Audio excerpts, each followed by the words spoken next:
श्यामं शान्तं त्रिभंगं रविकरवसनं भूषितं वैजयन्ता वन्दे वृन्दावनस्थं युवतिशतवृतं ब्रह्मो गोपालवेशम्।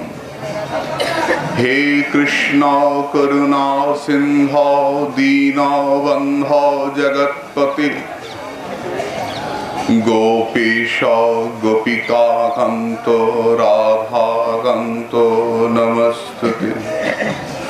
वृन्दावनं गुरुं वन्दे कृष्ण कमललोचनं राधा सुदर्शनं देवं राधा गोविन्द विग्रहं मम मानसो तामसो नाशकरम् जय राधा सुदर्शन देहि पदम्। वंशाकल्पतरुभ्यश्च कृपा सिन्धुभ्य एव च पतितानां पावनेभ्यो वैष्णवेभ्यो नमो नमः। जय रूप सनातन भट्ट रघुनाथ श्रीजीव गोपाल भट्ट दास रघुनाथ এই ছয় গোসাইর করি চরণ বন্দন যাহা হইতে বিঘ্ন নাশ অভীষ্ট পূরণ। সব শ্রোতা বৈষ্ণবেরে করি নমস্কার সবে পদধূলি দেহ মস্তকে আমার। হরে কৃষ্ণ কৃষ্ণ কৃষ্ণ হরে হরে हरे राम राम राम हरे हरे। निताई गौर शितनाद ब्रह्मानंद हरि हरि बोल। निताई गौर शितनाद ब्रह्मानंद हरि हरि बोल। निताई गौर शितनाद ब्रह्मानंद हरि हरि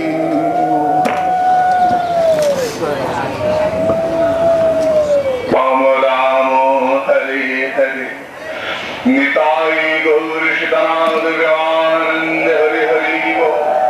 निताई गौर शितनाद ब्रह्मानंद हरि हरि बोल। निताई गौर शितनाद ब्रह्मानंद हरि हरि।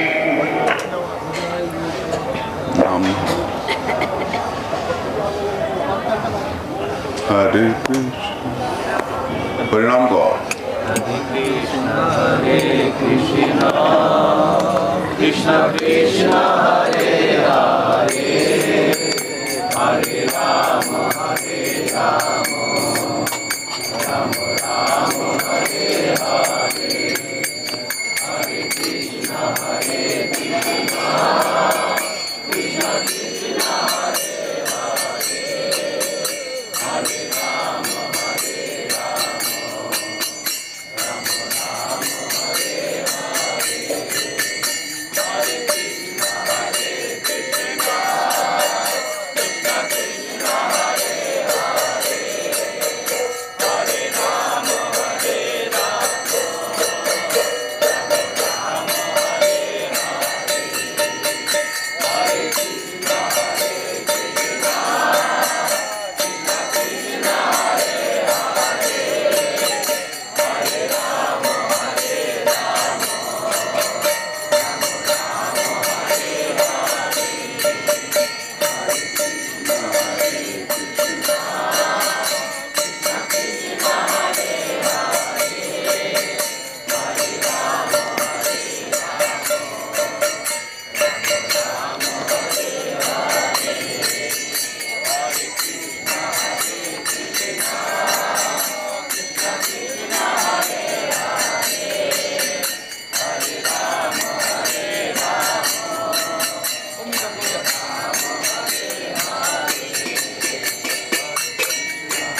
শ্রীমদ্ভাগবতম দশম স্কন্ধ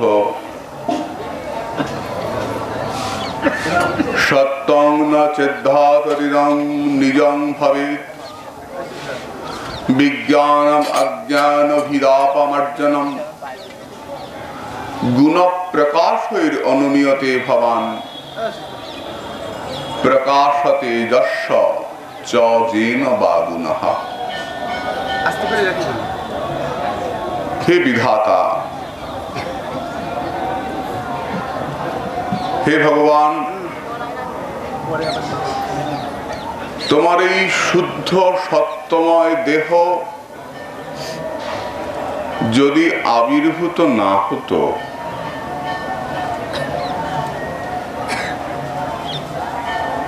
তাহলে আমাদের অজ্ঞান নাশ হতো না এবং জড়ীয় বুদ্ধির দ্বারা তোমাকে সাক্ষাৎ করা সম্ভব হতো না।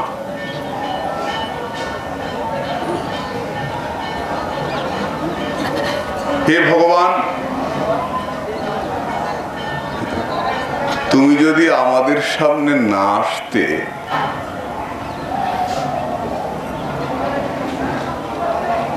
তাহলে আমরা ভালোবাসা শিখতাম না। প্রেমের ঠাকুর, তোমাকে দেখে আমরা ভালোবাসা শিখেছি। আমাদের প্রতি তোমার এটা উপঢৌকন।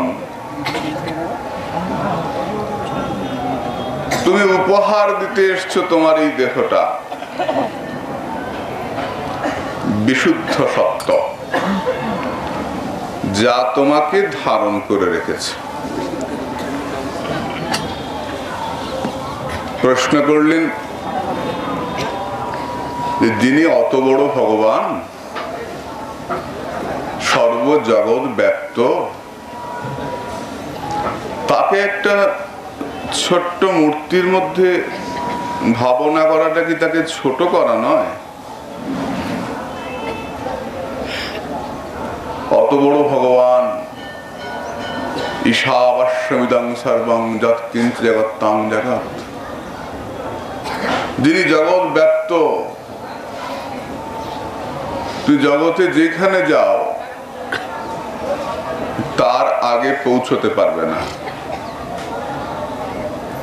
তুই গিয়ে দেখবে তোমার আগে তিনি সেখানে দাঁড়িয়ে আছেন। লেখানো তুমি না, তুমি নাই একটা জায়গায় দেখি, আবার ছোট এক জায়গায় গেলে, পৃথিবীর এক প্রান্ত থেকে অন্য প্রান্তে।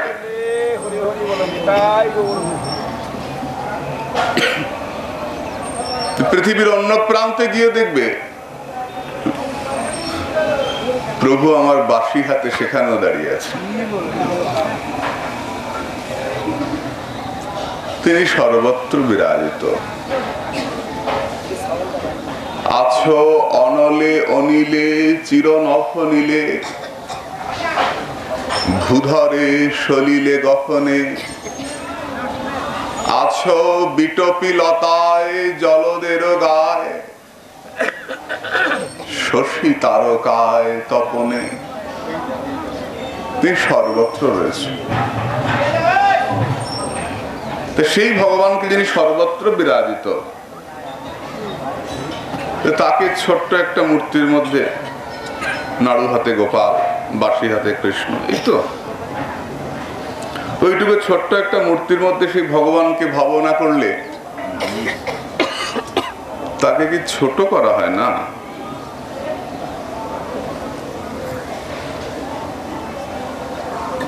অসীম কি সীমার মধ্যে বাধা পড়তে পারেন? এতে কি তার মাহাত্ম্য ক্ষুণ্ণ হয় না?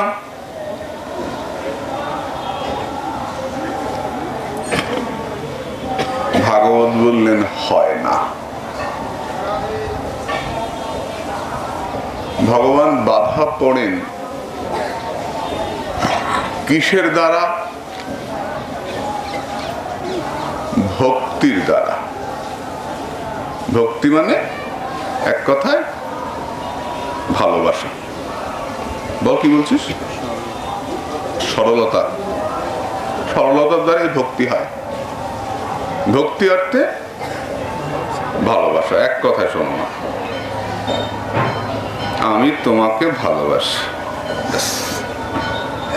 কেন ভালোবাসি? জানি না, দেখে ভালোবাসতে ইচ্ছে হয় তাই ভালোবাসি। কেন রাধে বলি? রাধে বললে শান্তি পাই তাই রাধে বলি।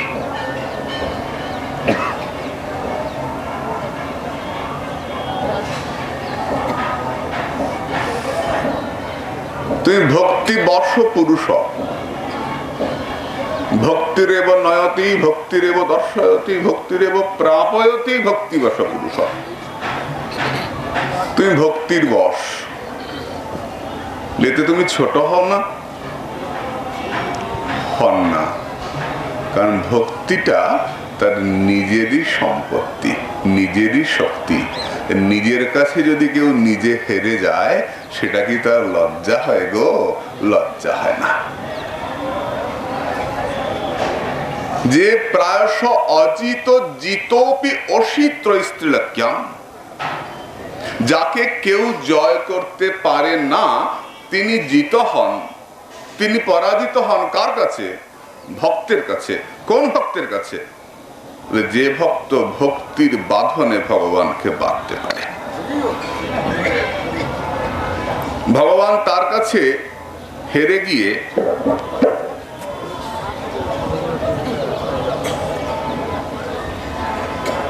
ধরা দিচ্ছেন। মূর্তির মধ্যে আসবার কি দরকার? তুমি তো সর্বত্র রয়েছ, যেদিকে তাকাই তোমাকে দেখতে পাই। তো ছোট্ট মূর্তির মধ্যে আসবার কি দরকার? বলেন সমস্ত জগতে ভগবানকে দেখা কষ্টকর, মূর্তির মধ্যে দেখা অনেক সহজ। চিন্তা করে দেখো, গাছে আছো, পাতায় আছো, জলে আছো, ডালে আছো, সব জায়গায় তুমি আছো। এই ভাবনা করা ক্লেশ অধিকতরস্তেষাং বক্তাসক্ত চেতসাং অব্যক্ত হি গতির দুঃখং দেহবৎ ভিরবৎপতে। ভগবান নিজে বললেন,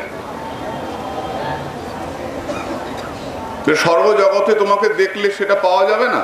বলে হ্যাঁ, যাবে না কেন, কিন্তু কষ্টকর। আর তোমার কাছে থাকলে, তোমাকে দেখলে, তোমাকে সাজালে, তোমাকে আদর করলে, তোমাকে কাছে পেতে অনেক সুবিধা। এক মায়ের দুই ছেলে, একটা বিদেশে থাকে, একটা মায়ের কাছে থাকে। একটা বিদেশে থেকে মাকে সাহায্য করে, টাকা পয়সা পাঠায়। আর একটা মায়ের কাছে থেকে মায়ের কাপড় কেচে দেয়, বাজার করে দেয়, মাকে আদর করে। দুটো ছেলেই মাকে সেবা করে। যে দূরে থেকে টাকা পাঠায়, খোঁজ খবর নেয়, সেও সেবা করে। আর যে কাছে থেকে কাপড় কেচে দেয়, সেও সেবা করে। যে কাছে থাকে সে মায়ের আদরটা খুব তাড়াতাড়ি পায়, কাছে থাকে কিনা সব সময় পায়, সান্নিধ্য লাভ করে। তো ভগবান যদি সর্বজগতের মধ্যে থাকেন, তাহলে আমার মতো সাধারণ মানুষের পক্ষে সর্বজগতে ভগবানকে দেখা কষ্টকর। রামানুজ স্বামীর জীবনে ঘটনা আছে যে একজন এসে বলছেন যে ভগবান অসীম সর্বব্যাপ্ত, তাকে কি ছোট্ট একটা মূর্তির মধ্যে আনা সম্ভব?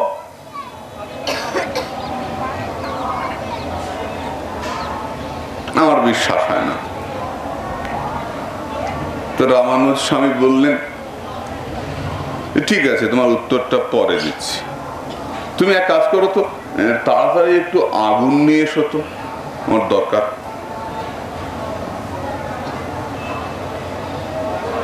তো এই ভদ্রলোক তাড়াতাড়ি করে গিয়ে এটা কাঠ আগুনে ধরিয়ে জ্বলন্ত কাঠ নিয়ে এসছে। তো রামানুজ স্বামী বলছেন যে আমি তোমাকে আগুন আনতে বলেছি, কাঠ আনতে বলি নাই তো। কাঠ নিয়ে এসো, যে আগুন নিয়ে এসো। বলে স্বামী আগুনটাকে এমনি আনবো কি করে? কাঠ না হলে আগুনটাকে আনবো কি করে? তাই তো কাঠে ধরিয়ে নিয়ে এসছি। আগুন এমনি আনা যায় না? যে আগুনের এত ক্ষমতা, যে আগুন এত বড়, সে আগুনটা এমনি নিয়ে আসা যায় না? বলে না না, এটা মাধ্যমের মধ্যে নিয়ে আসতে হয়তো, কাঠটা ধরিয়ে নিয়ে এসছি। তাহলে বুঝলে তো যে ভগবান তাকে সরাসরি পাওয়া যায় না, মাধ্যমের মাধ্যমে তাকে লাভ করতে হয়। তা শ্রী বিগ্রহের মধ্যে ভগবানকে ভাবনা করা যায়, অনেক তাড়াতাড়ি কৃপাটা লাভ করা যায়। বিগ্রহ নহে সাক্ষাৎ ব্রজেন্দ্রনন্দন। বিগ্রহকে যখন সাধক বিগ্রহের সামনে বসে সাধনা করেন, চোখের জল ফেলেন, তাকে ভালোবাসেন, তখন বিগ্রহ মৃন্ময় থাকে না, চিন্ময় হয়ে ওঠে সেই বিগ্রহ সাধকের সামনে। সব বিগ্রহ তো হয় না, সব পুতুল হয়, সব কৃষ্ণ কথা বলে?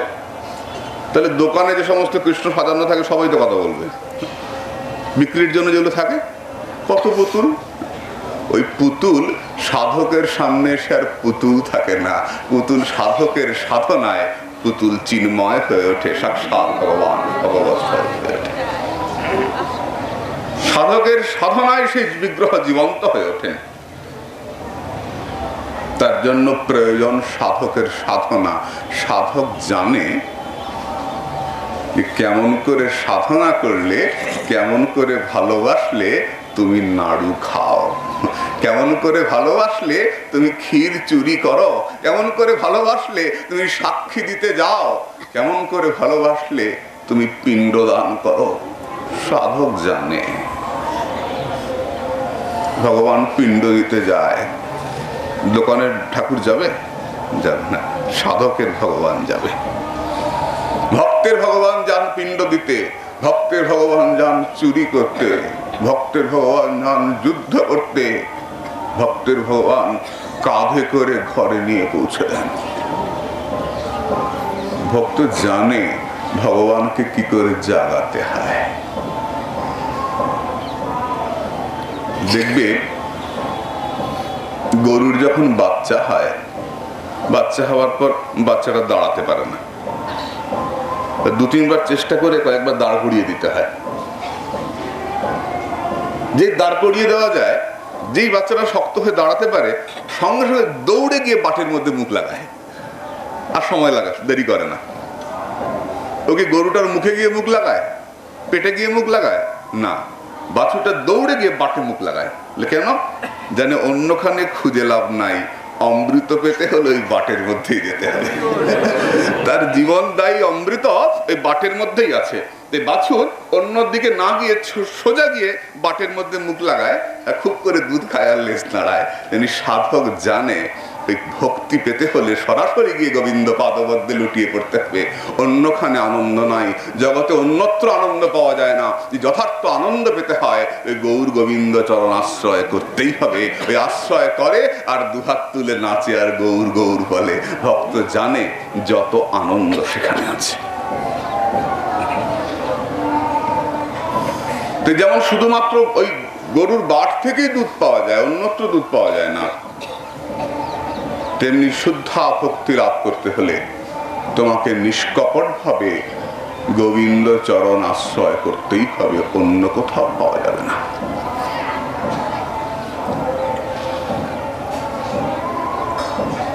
নিষ্কপট, অনিন্দু।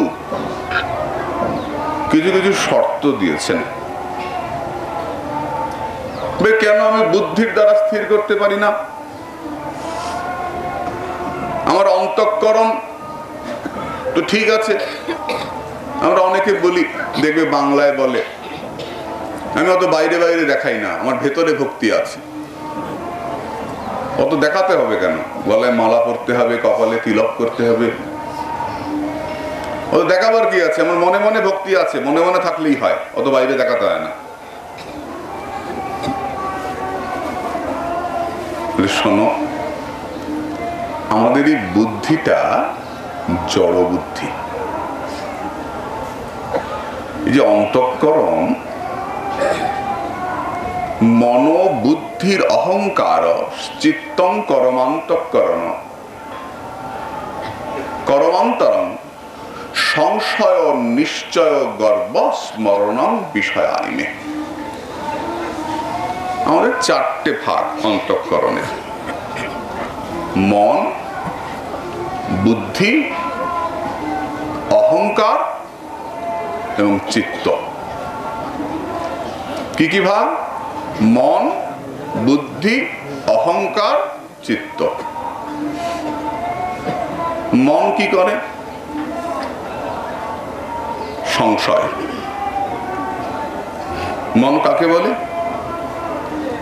সংকল্প বিকল্পাত্মক মন। মনটা এই মুহূর্তে আছে, পর মুহূর্তে চলে যায়।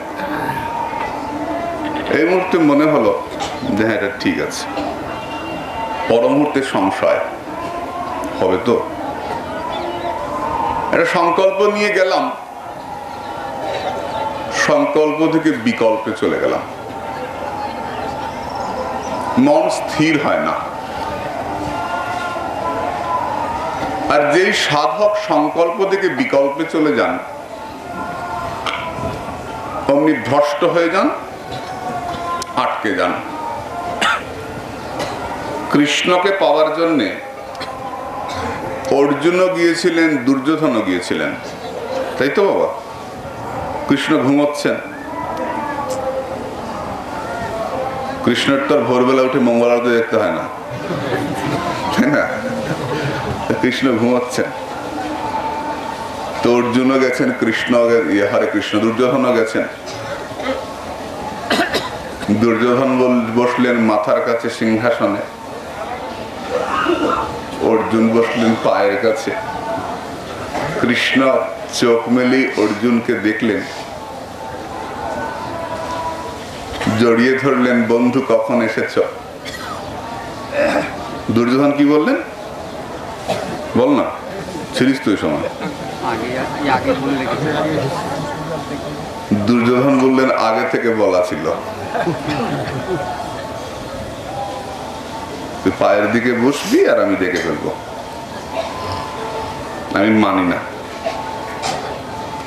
কৃষ্ণ বললেন বেশ, একদিকে আমি একা নিরস্ত্র, আর আরেকদিকে নারায়ণী সেনা সশস্ত্র, কোনটা নেবে? দুর্যোধন চিন্তা করে দেখলেন যে আমি তো তোমার সুদর্শন চক্রের জন্য এসেছিলাম, তোমাকে নাড়ু খাওয়াবো বলে তো আসি নাই।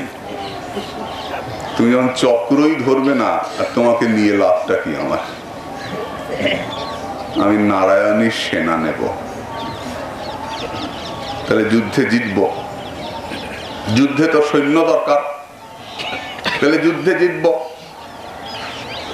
দুর্যোধন সৈন্য নিলেন, আর অর্জুন বললেন আমি যুদ্ধে জিতি বা হারি তাতে ক্ষতি নাই, আমি কৃষ্ণ পেতে এসেছিলাম, আমি কৃষ্ণ চরণ চাই।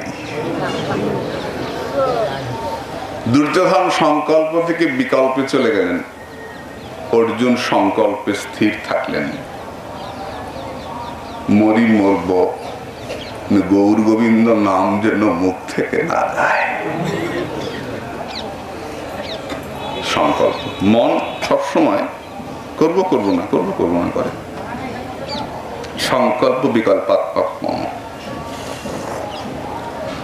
বুদ্ধি, বুদ্ধি নিশ্চয় করে, বিচার করে নিশ্চয় করে এটা করা উচিত, এটা উচিত নয়। অহংকার গর্ব আনে, আর চিত্ত স্মরণ করে এটা হয়েছিল, এটা হতে পারে। তো বুদ্ধির দ্বারা আমরা নিশ্চয় করি, নিশ্চয়াত্মিকা বুদ্ধি। কোনটা করব কোনটা করব না বুদ্ধি বলে দেয়। তাহলে তো বুদ্ধি বলে দেবে ঈশ্বর ভজন করা উচিত কি না উচিত? হ্যাঁ, বুদ্ধি বলে দেবে ঈশ্বর ভজন করা উচিত কি না উচিত, কিন্তু কখন বলে দেবে? যখন সাধু সঙ্গ হবে তারপরে বলে দেবে। এমনি বুদ্ধি কি বলবে? জড়ীয় বুদ্ধি বলবে, আয় সংসার করি, টাকা রোজগার করি, আরো বেশি করে বাড়ি করি, গাড়ি করি, সম্পত্তি করি, গৌর গোবিন্দ ভোজে লাভ নাই, চল সংসারে মত্ত হই। কারণ আমাদের কলিযুগের মন্দ বুদ্ধি, মন্দ আয়ু, মন্দ ভাগ্য উপদ্রুত জীবন আমাদের বুদ্ধিটা মন্দ। গোস্বামীপাদ বলছেন আমাদের বুদ্ধিটা স্থির নয় গো। বুদ্ধি কিছুতেই ভগবানের দিকে যায় না, খালি সংসারের দিকে যায়, খালি সংসারের দিকে যায়। এই বুদ্ধিটা ভগবানের দিকে যাবে কখন? ব্রহ্মাণ্ড ভ্রমিতে কোন ভাগ্যবান জীব গুরু কৃষ্ণ প্রসাদে পায় ভক্তিলতা বীজ। ব্রহ্মাণ্ড ভ্রমণ করতে করতে যদি কোনো ভাগ্যের উদয় হয়, কার হবে সেটা বলা যাবে না। যদি ভাগ্যের উদয় হয় তবে সাধু সঙ্গ হবে, আর সেই জীব নিস্তরে মায়া তাহারে ছাড়ায়, তবে গিয়ে গৌর গোবিন্দ পাদপদ্ম লাভ হবে। সোজা কথা শোনো মা, যতক্ষণ সাধু সঙ্গ না হচ্ছে, যতক্ষণ সাধুর চরণ ধুলি মাথায় নিতে না পারছ, ততক্ষণ ভজন শুরু হবে না। ঘুরে ফিরে সমস্ত শাস্ত্র একটা কথাই বলছেন, মন রে সাধু সঙ্গ করো ভালো হইয়া, এ ভব তরিয়া যাবে, মহানন্দ সুখ পাবে, নিতাই চৈতন্য গুণ গাইয়া, হাই রে সাধু সঙ্গ করো ভালো হইয়া। সৎসঙ্গ ভাগবতে বললেন, রহুগণই তত্তপসান জাতি ন চেজ্জয়া নির্বপনাদ গৃহাদ বা ন ছন্দসা নৈব জলাগ্নি সূর্যৈরি বিনা মহৎ পাদরাজ অভিষেকম। আমি তো অনেক দান ধ্যান করছি, আমি অনেকের জন্য অনেক করছি, অনেক জপ করছি, অনেক দান ব্রত হোম তপস্যা অনেক কিছু করছি, তাহলে কি হবে না? আমি গৃহস্থ আশ্রমে থেকে তো অনেক কাজ করছি, কোনটাই ফল দেবে না যতক্ষণ না মহতের চরণ রজে তোমার মস্তক অভিষিক্ত না হচ্ছে।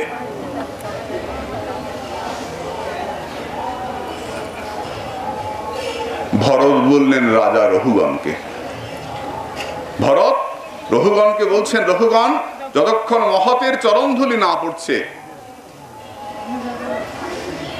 ততক্ষণ কোনটাই ফল দেবে না। কেন? ভগবান সরাসরি কৃপা করবেন না, ভগবত কৃপাটা ভক্ত কৃপার আনুগত্যে চলে। ভক্ত কৃপা এলে তার পেছন পেছন ভগবত কৃপাটা আসে।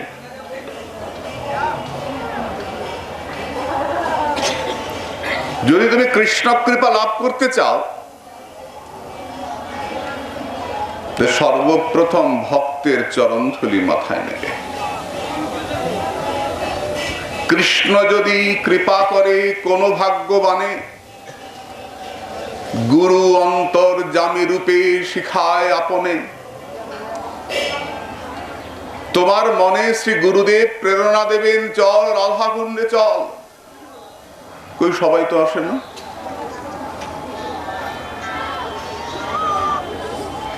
আমরা এসছি কেন? বলে মনের মধ্যে তীব্র আলোড়ন, চল কুণ্ডাষ্টমী আসছে, স্নান আছে, চল সকলে মিলে চল। সকলেই কি বড় লোক? সকলেই কি অনেক পয়সা খরচ করে এসছি? আসি নাই। কত গরিব মানুষ সারা বছর ধরে একটু পয়সা জমায়, কত ভক্ত যে পয়সা জমিয়ে একটু যদি রাধারানীর কাছে যেতে পারি, একটু যদি রাধারানীর চরণে যেতে পারি, একটু যদি কুণ্ডে গিয়ে ডুব দিতে পারি, কত কষ্ট সংসারে, কত অসুবিধা আমি জানি মা। কতজনের সংসারে কত অসুবিধা, এমন বিপদ এসে গেল যাওয়া বুঝি হয় না। রাধারানীর কাছে প্রার্থনা, রাধারানী সব কাটিয়ে দাও, আমাকে তোমার কাছে নিয়ে যাও, রাধারানী তোমার কাছে নিয়ে যাও, নিয়ে যাও রাধারানী, আমার কি যাওয়া হবে না। আকুল প্রার্থনা। এই যে আকুল প্রার্থনা করছি, রাধারানী নিয়ে যাও, নিয়ে যাও, আমার কি যাওয়া হবে না, প্রার্থনাটা কে করাচ্ছেন? শ্রী গুরুদেব কৃপা করে অন্তরে প্রেরণা দিচ্ছেন, যা রাধা কুণ্ডে যা, যা রাধা কুণ্ডে যা, অষ্টমী স্নান আসছে, যা সকলে মিলে স্নান কর, চলে যা, সব ছেড়ে চলে যা। এই যে প্রেরণা হচ্ছে অন্তরে তীব্র তাগিদ, কিভাবে যাব, টিকিট পাই নাই, জেনারেলে চলে যাবো, তুমি রাধারানীর কাছে যাবো। এক ঘরে 5 জন 7 জন 8 জন কষ্ট করে থাকবো, তো রাধারানীর কাছে যাবো।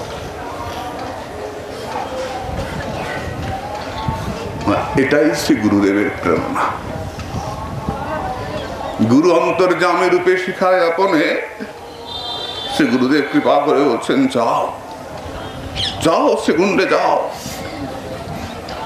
একবার গড়াগড়ি দিয়ে আসো, সারা বছরের সম্পত্তি জোগাড় করে নিয়ে আসো, আবার সারা বছর ধরে অপেক্ষা, আবার কবে যাব, আবার কবে যাব। একবার আসলে বারবারই আসতে ইচ্ছা করে। বলে কি করে আসো? বলে আসি না তো, চুলে ধরে নিয়ে আসে, ভেতরে এমন একটা পাগল পাগল করে না আসলে। এবার আমার যাওয়া হবে না, এবার যাওয়া হবে না, ভেতরটা পাগল পাগল করতে থাকে, করো না মা, যাওয়া হবে না এবার, ধনেশ্বরী তোমাকে যাওয়া হবে না, ঘরে পড়ে থাকবো, যাওয়া হবে না। এই গুরু অন্তর্যামী রূপে শিখায় আপনে। কাকে কাকে শেখান গুরুদেব? কৃষ্ণ যদি কৃপা করে কোন ভাগ্যবানে। কারা আসতে পারে? কারা কুণ্ডে ডুব দিতে পারে? বলে যাদের ভাগ্যের উদয় হয়েছে তারা। কত ভাগ্যে এসছি, না আসতে পারতাম তো অসুস্থ হয়ে পড়ে থাকতে পারতাম, মারা যেতে পারতাম, কত রকম সংসারে অসুবিধা হতে পারত। এক রাত্রির জন্য হলেও তো রাধা কুণ্ডে এসেছি।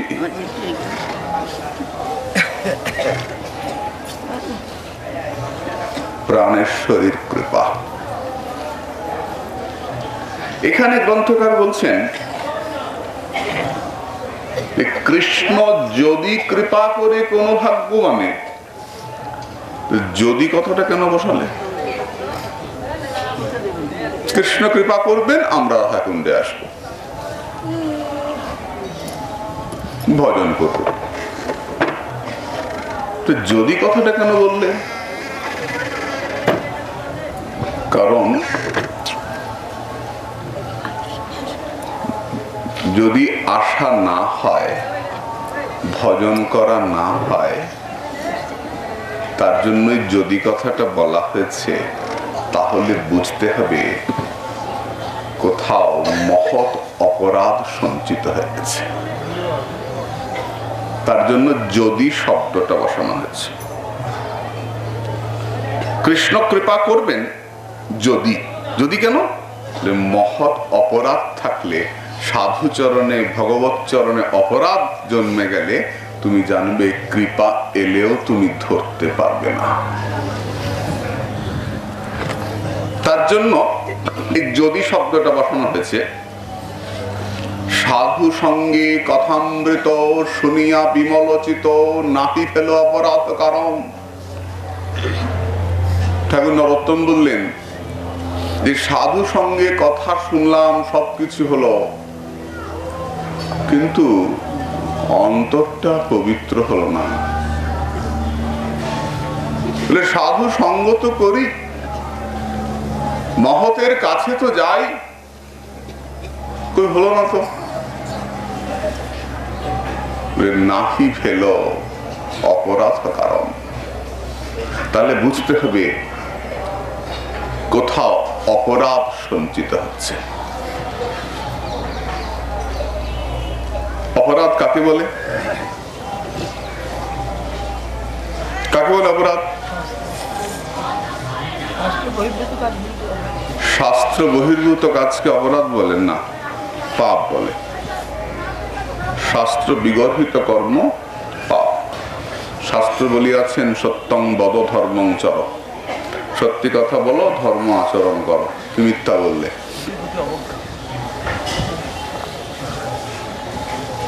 অপরাধ কাকে বলে? অপরাধ অপরাধ বলি না আমরা, কাকে বলে অপরাধ? বলো না মা, বলো অপরাধ কাকে বলে? যা মনে হয় বলো না।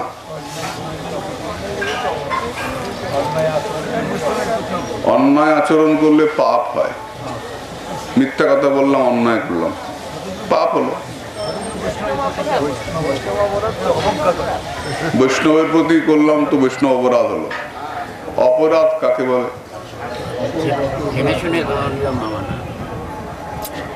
এটাও পাপ হয়ে গেল।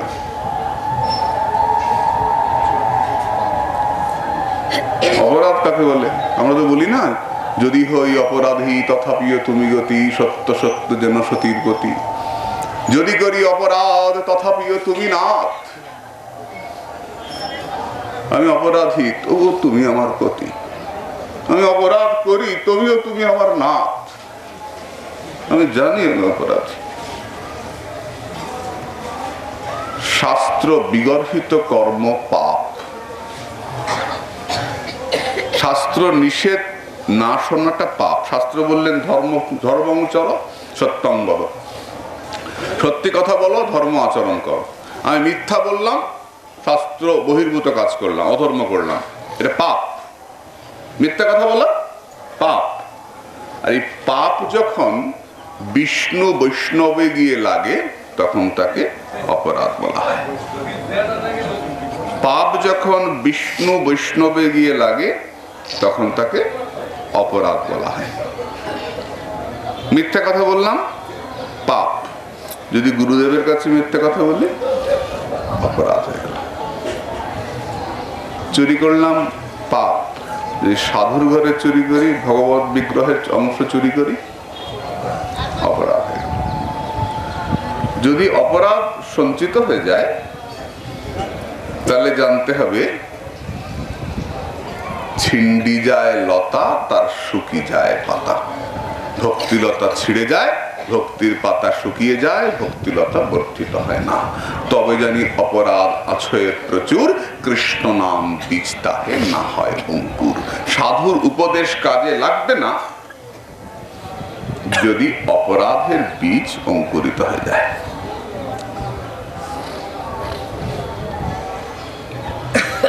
অপরাধ থাকলে কি হবে? আমার অপরাধ আছে কি করে বুঝবো?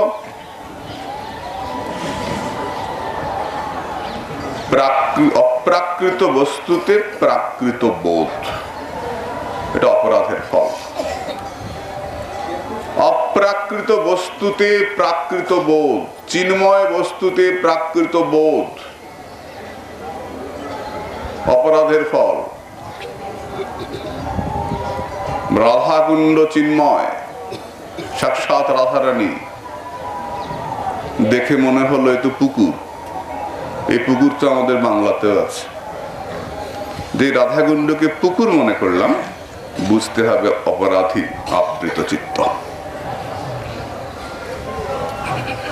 সাধারণ পুকুর মনে করলাম, কুণ্ডে ডুব দিয়ে স্নান করার সময় খুব করে পা গোড়ালি ঘষছি সিঁড়ির মধ্যে,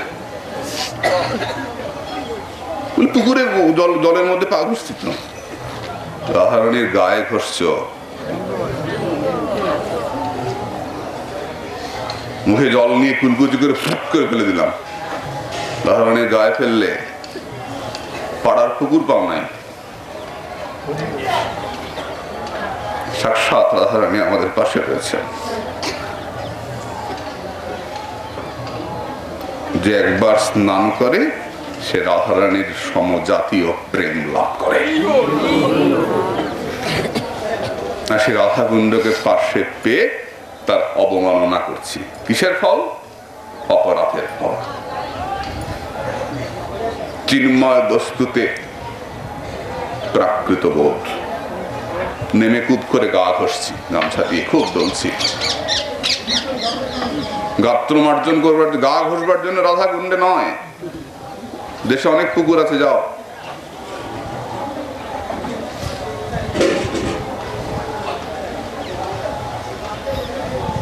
জুতোটা ধুয়ে ফেললাম কুণ্ডে, কুণ্ডে নিয়ে গেলাম। ভাবতে অবাক লাগে যে আমাদের ঘরে মহাপ্রভু এসছেন, সেই বাংলার মানুষ আমরা, যে মহাপ্রভুর অবদান এই রাধাকুণ্ড। প্রভু এসছিলেন, ধান খেতে নেবে, তিলক দিয়েছিলেন, তবে তো কুণ্ড প্রকাশ হয়েছিলেন, এটা তো অস্বীকার করবার নয়। আমার ঘরের গৌর এসে কুণ্ড প্রকাশ করেছিলেন, আমার ঘরের গৌর, আর সেই আমি এসে কুণ্ডের চরম অবমাননা করছি, থুতু ফেলছি, পা ঘষছি, গা ঘষছি, অবমাননা করছি, কুণ্ডকে ময়লা করছি। নিজের গা পরিষ্কার করি, কুণ্ডের সিঁড়িটা পরিষ্কার করি। যায় সবাই মিলে আমরা কুণ্ডের সিঁড়িতে শ্যাওলা পড়েছে, আমরা সিঁড়িটা পরিষ্কার করি। কত ভক্ত স্নান করেন, তাদের সুবিধা হবে, সেবা হবে। আয় কুণ্ডের তীর আমরা ঝাড় দেই। মাগো, এই ঝাড়ু দিয়ে কৃষ্ণদাস শ্যামানন্দ প্রভু হয়েছিলেন, রাধারানী নুপুর কুড়িয়ে পেয়েছিলেন। উত্তম সেবা এই ঝাড়ু সেবা।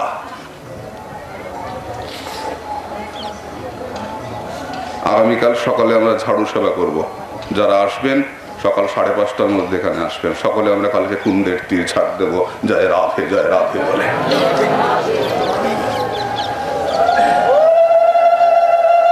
উত্তম সেবা।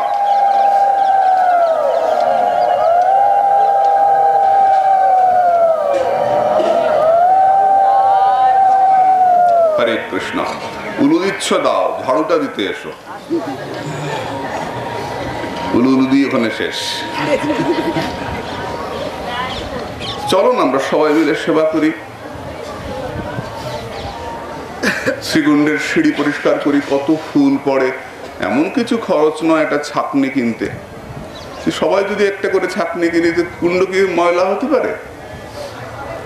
আমরা একটা করে ছাকনি নিলাম, একটা ছাকনি গেলে 2-3 জনে করা যায়। ফুল তুলে তুলে আমরা পাড়ে রাখতে পারি, কুণ্ডের সেবা হয়। যাকে আশ্রয় করে সারা বছর ধরে অপেক্ষা করে থাকি যার কাছে যাওয়ার জন্য, আর তাকে এসে একটু আদর করবো না? তাকে একটু ভালোবাসবো না? সারা বছর ধরে অপেক্ষা করে থাকি কবে তোমার কাছে যাব, তাকে একটু আদর করবো না? ডুবটা দিয়ে চলে যাবো? আসো না, আমরা সবাই মিলে রাধারানীকে আদর করি, তাকে ভালোবাসি। রাধাকুণ্ডে এসে যে ভজন করে না, যে পড়ে ঘুমায়, আমার রাধারানী কত করুণাময়ী দেখো। তিনি ভাবেন যে ঘুমাচ্ছে না, নিশ্চয়ই লম্বা হয়ে আমাকে দণ্ডবত প্রণাম করছে। কত করুণা আমার ভানুনন্দিনী, নিশ্চয়ই লম্বা হয়ে যখন পড়ে আছে, নিশ্চয়ই আমাকে প্রণাম করছে। তাতেও কৃপা হয়। আর তাকে আদর করলে না জানি কত কৃপা হবে, কত কৃপা হবে।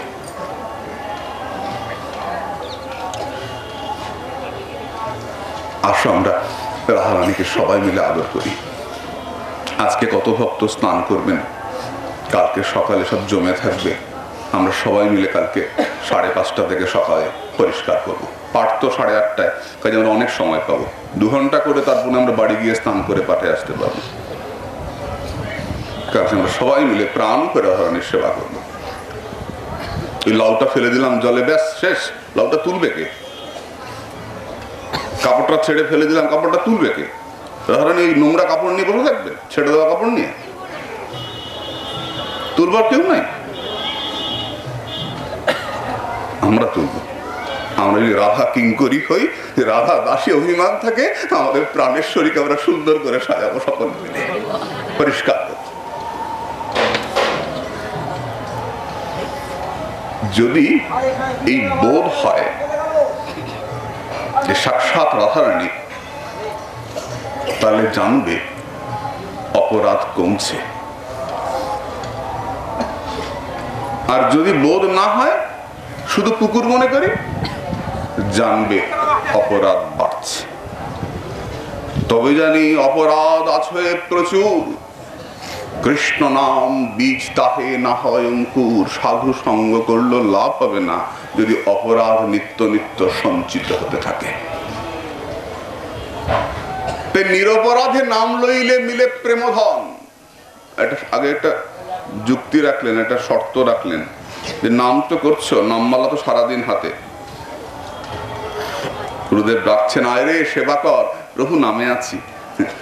সাধু বললেন আয় রে সেবা কর, পাঠ হবে আসনটা পাতা, প্রভু নামে আছি। নামমালাটা রাখবো কখন? বলে যখন খিচুড়ির বাটিটা বেরোবে।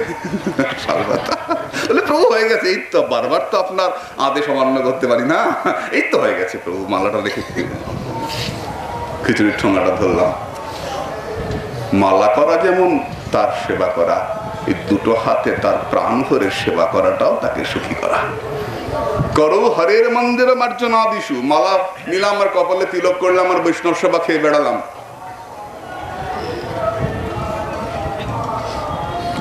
বৈষ্ণব জীবনে অনেক আছে এরকম ঘটনা, কালকে বলবো। না, নাম মালা যেমন অবশ্যই করব, সংখ্যা রেখে নাম করব, তেমনি দুটো হাত দিয়ে প্রাণ করে গুরু গোবিন্দের সেবা করব। দেহটা কেন পেয়েছি? তার সেবা করবার জন্যে, শুধু খিচুড়ির বাটি হাতে ধরবার জন্য নয়। খারাপ পেও না মা, আমরা যদি সবাই সেবা করি তাহলে বলো তো আজকে রাধাকুণ্ডে এরকম ফুল ভাসে, পচায় হয়ে জল হয়? আসুন না বাবা, সবাই আমরা করি। এখানে বললেন যদি কৃষ্ণ যদি কৃপা করে কোনো ভাগ্যবানে, যদি কৃপা হয়, তুমি কি করে জানবে কৃপা হয়েছে? বলে গুরু অন্তর্যামী রূপে শিখায় আপনি। সে গুরুদেব ভেতরে বলে দেবেন চল না পরিষ্কার করি, চল না প্রাণ ভরে ভজন করি, চল না সকলে মিলে ঝাড় দেই। এই গিরিরাজ পরীক্ষার সময় এক সময় দেখি রাস্তায় কি কাকড়। আমার মনে হয় আমার যদি কিছু ছেলে থাকতো তাহলে ওই জায়গাটা যদি আমরা ঝাড় দিতে পারতাম। কত ভক্ত যায় রাস্তা দিয়ে, যদি আমরা কাপড়গুলো ঝাড়ু দিয়ে করতে পারতাম একদিন সেবা, তাহলে মানুষের ভক্তদের কত আরাম হতো। আরে মহাপ্রভু নিজে ঝাড়ু দিচ্ছেন গো, আমাদের প্রাণ গৌর শুধু একা নয়, ভক্ত সঙ্গে গুন্ডিচা মার্জন করে দেখাচ্ছেন, দেখো সেবা পেয়েই শুধু সুখ নাই, সেবা করেও কত সুখ আছে, দেখো এসব মার্জন করো। যত মার্জন করবে তোমার হৃদয়টা তত মার্জিত হবে। যে ভাগবত কি বললেন? নৈষামতিস্তাবদ উরুক্রমাংহীন স্পৃশত্ব অনর্থাপগমো যদর্থ মহিয়সাং পাদরজভিষেকং নিষ্কিঞ্চনানাং ন বৃণীত যাবত। ততদিন তোমার ভক্তি সম্পূর্ণ হবে না, যতদিন না পর্যন্ত নিষ্কিঞ্চন মহাত্মার সর্বলোক অনাদৃত নিষ্কিঞ্চন বৈষ্ণব তার চরণ ধুলিতে হরিবলা সাধুর চরণ রজ যতক্ষণ তোমার মাথায় না পড়ছে। তবে একটা কথা, যে সাধুর চরণ রজ নিতে গিয়ে যেন সাধুর পায়ে চিমটে দিয়ে দিও না। হাতে বড় বড় নখ, এমনি নিয়ম সেবা, বড় বড় নখ এমন চিটা দিলে সাধুর পায়ে যে চলতে লাগলো সাধুর পায়ে। সাধুর পায়ে খাবলা দিতে হবে না, সাধু চলে গেলে যে চরণ ধুলি পড়ে থাকবে এই চরণ রজে গড়াগড়ি দিতে হবে, এই চরণ রজ সর্বাঙ্গে মাখতে হবে, অতি কৃপা হবে। চরণে ধরবার অধিকার আমার কোথায়? তুমি আমার জন্য ফেলে যাও চরণ ধুলি, সেই চরণ ধুলি যেন একটু পেতে পারি, এটাই কৃপা। তাই সাধুর চরণ ধুলিতে আমরা গড়াগড়ি দেব। আর কি করব? যদি ভগবানকে পেতে হয় তাহলে ভক্ত সঙ্গ করব। ভক্ত সঙ্গ করব কি করে? বললেন যত্র যত্র প্রবর্তিত কলৌ ভাগবতী কথা তত্র তত্র হরির জাতি গৌরী বসুত বৎসলা।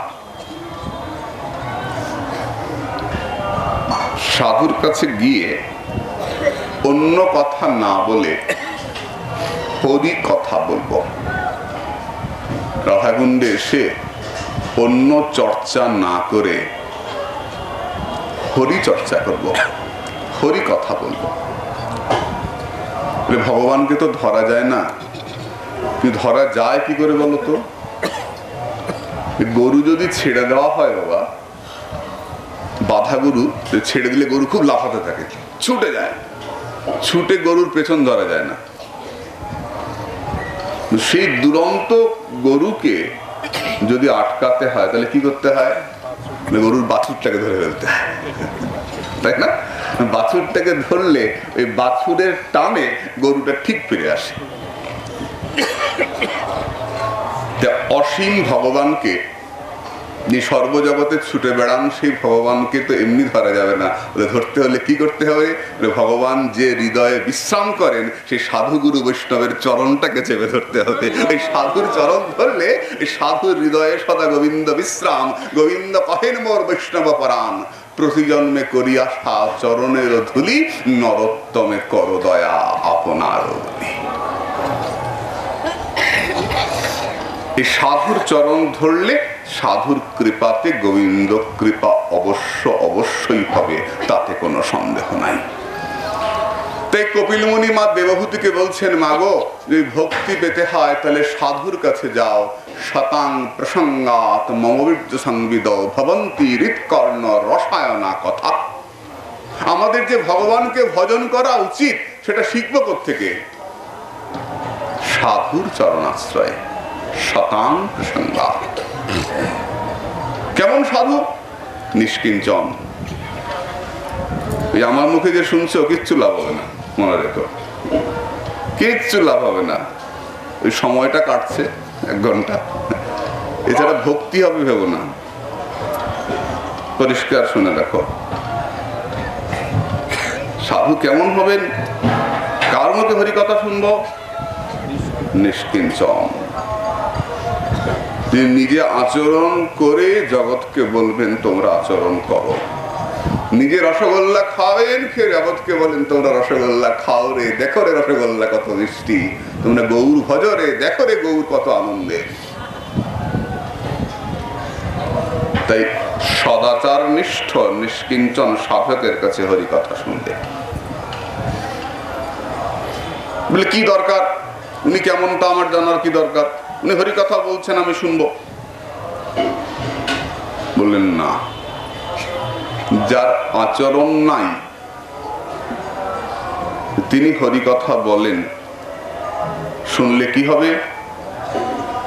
সর্বোচ্ছিষ্ট পয়ং যথা। সাপে মুখ দিলে যেমন সেই দুধটা দুধই থাকে কিন্তু খাওয়া যায় না। সাপে মুখ দেওয়া দুধ খাওয়া যায়? যায় না। উপনিষদ বললেন, পুরাণ বললেন সর্বোচ্ছিষ্ট পয়ং যথা। সাপে মুখ দিলে যেমন সেই দুধটা খাওয়া যায় না, তেমনি অনাচারীর মুখে হরি কথা শ্রবণ করা যায় না। তাই কপিল মুনি স্পষ্ট করে বললেন শতাং প্রসঙ্গাত। মাগো যদি হরি পেতে হয় তাহলে সতের মুখে হরি কথা শোনো। শুনলে কি হবে? শ্রদ্ধা রতি ভক্তি অনুক্রমেশ্বরী। তোমার ভগবানের চরণে শ্রদ্ধা আসবে, রতি ভালোবাসা আসবে, ভক্তি জাগবে, প্রেম জাগবে। এই ক্রমে ক্রমে, যেমন খুব খিদে পেলে আমরা খাই না, এক গ্রাস খেলাম একটু পেট ভরলো, আরেকবার খেলাম আর একটু পেট ভরলো, আরেকটু খেলাম, এমনি করতে করতে যেমন পেট ভরে, ওই জগতেও তেমনি ধাপে ধাপে তোমার আত্মনিবেদন পর্যন্ত তুমি এগিয়ে যাবে ওই সাধুর মুখে হরি কথা শুনে। বলে পেট ভরে যাবে? বলে ভরবে না, ওই জগতে উল্টা হয়। এই জগতে যেমন খেলে পরে পেট ভরে, ওই জগতে খেলে পরে ক্ষুধা বাড়ে। কখনো মনে হয় না যে অনেক খেয়েছি, আর পাঠ শুনবো না, থাকবা আর শুনবো না। যত শুনি বলে বুঝি না। সব পাঠ কি বুঝি? সব কথা কি বুঝি? বাবা আপনারা হয়তো বোঝেন, আমি তো সব বুঝি না। কি বড় বড় শব্দ, শক্ত শক্ত শব্দ, সব পণ্ডিতেরা বসেন, আমি তো সব বুঝি না। শুনতে যাই কেন? বসেন, বললাম যেই পাঠ শুনলেন, কই গেছিলেন? পাঠ শুনতে গেছিলাম। হ্যাঁ রোজ শুনি তো। বলে কি পাঠ হইলো আজকে? মনে নাই তো, বুঝলা গেছি। শুনে নাই তো, বুঝি নাই তো, বুঝলে তো মনে থাকবে। শুনলাম, শুনে উঠে চলে আসলাম। রোজ 4টা করে পাঠ শুনি। তাহলে শোনা কি বৃথা? বলে না, বুঝেও না বুঝে কেহ, শুনিতে শুনিতে শেখ কৃষ্ণ হইবে প্রীত। বুঝিবে রসের ঋত, শুনিলেই বড় হয় হিত। বলে বোঝো না বোঝো, ঔষধ যেমন না বুঝে খেলেও ঔষধ তার ক্রিয়া করে, হরিকথা না বুঝে শুনলেও হরিকথা তোমার অন্তরে ক্রিয়া করবেই করবে, তাতে কোনো নাই। অতএব প্রাণ ভরে সাধু মুখে হরিকথা শোনো, যতটুকু সময় পাও প্রাণ করে শোনো। আমরা প্রাণ করে শুনি, তারপর কি করে শ্রদ্ধা হবে, ভক্তি হবে, রতি হবে, মহাপ্রভুর কৃপা হলে আমরা আগামীকাল সে প্রসঙ্গে আস্বাদন করব। আজকে পর্যন্ত থাক। নিতাই গৌর সীতানাথ।